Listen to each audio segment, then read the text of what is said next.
Hoy presentamos La caída hacia arriba. El inicio fue tan insignificante que nadie pensó en grabarlo. En una panadería de Lisboa, una bolsa de harina se infló como un pulmón y cayó. En Nairobi, una bicicleta apoyada contra una pared quedó inclinada, sin tocar el suelo. En una base científica en la Antártida, una taza dejó de marcar peso en una balanza digital durante medio segundo. Errores, fallas, sensores defectuosos. El mundo siguió respirando con normalidad durante menos de un minuto. Al minuto exacto, la Tierra comenzó a desprenderse de sí misma. El primer pánico ocurrió en lugares comunes. En Bangkok, un mercado entero se volvió caótico cuando las frutas comenzaron a elevarse sobre los puestos, chocando entre sí, reventando en el aire como si fueran globos llenos de pulpa. Los vendedores gritaban mientras trataban de atraparlas, pero sus propios pies ya no respondían igual, el suelo se sentía blando, traicionero.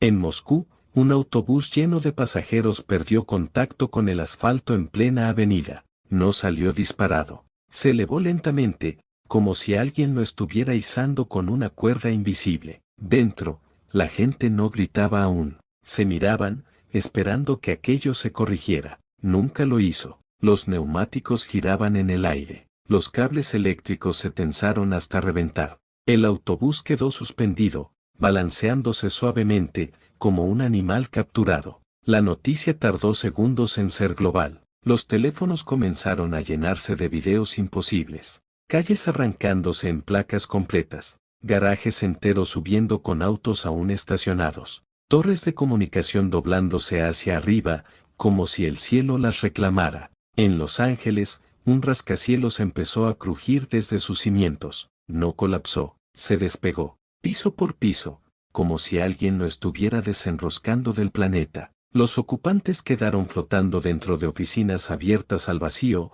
rodeados de papeles, escritorios y pantallas que giraban lentamente. Los helicópteros no podían controlar la altitud.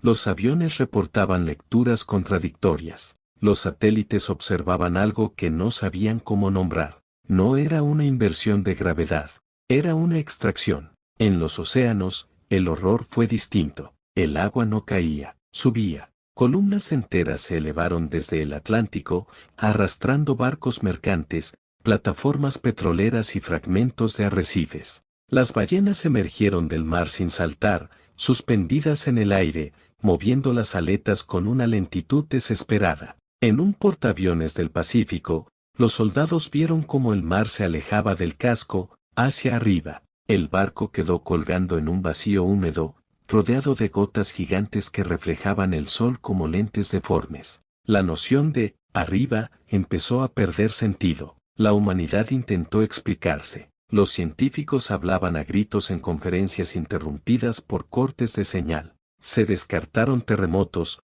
fallas del núcleo, campos magnéticos, radiación solar. Nada encajaba, porque el fenómeno no afectaba a todo por igual. Los objetos más antiguos parecían elevarse primero. Las estructuras profundas resistían más tiempo. Los cuerpos humanos reaccionaban de forma distinta. En hospitales de El Cairo y Madrid, los recién nacidos comenzaron a flotar antes que nadie. Los médicos intentaban sujetarlos mientras las incubadoras se despegaban del suelo. Luego, los ancianos. Después, el resto. Como si algo estuviera clasificando. A las 4 horas, el cielo ya no era cielo. Estaba lleno de fragmentos del mundo, edificios girando lentamente, carreteras suspendidas como cintas rotas, ciudades incompletas flotando en capas. Las nubes se abrieron, no con violencia, sino como una cortina que se descorre. Y entonces, todos los telescopios, los que aún funcionaban, apuntaron al mismo lugar.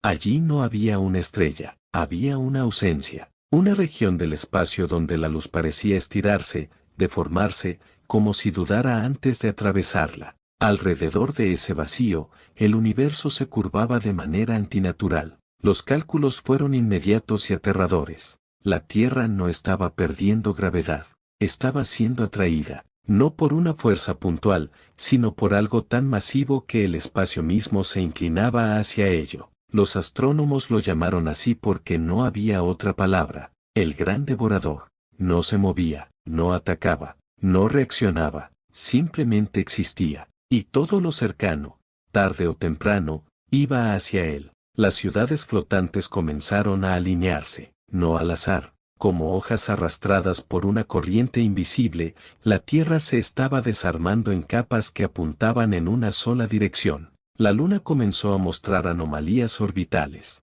Marte registró alteraciones leves. No era solo la humanidad, era el sistema entero. Las últimas transmisiones desde estaciones espaciales mostraron algo imposible, la curvatura del planeta deformándose, no hacia adentro, sino hacia el vacío que los esperaba. Cuando la superficie terrestre finalmente perdió coherencia, ya no hubo continentes, solo fragmentos del mundo viajando juntos, personas flotando entre ruinas familiares, casas completas con mesas aún servidas, escuelas sin paredes, hospitales sin techo, ciudades convertidas en recuerdos tridimensionales. No había gritos, solo una aceptación lenta, porque el movimiento no dolía, era suave, inevitable. Al acercarse, el gran devorador dejó de parecer un vacío, tenía estructura, no forma definida, pero sí capas, corrientes, pliegues de oscuridad que se alimentaban de materia, energía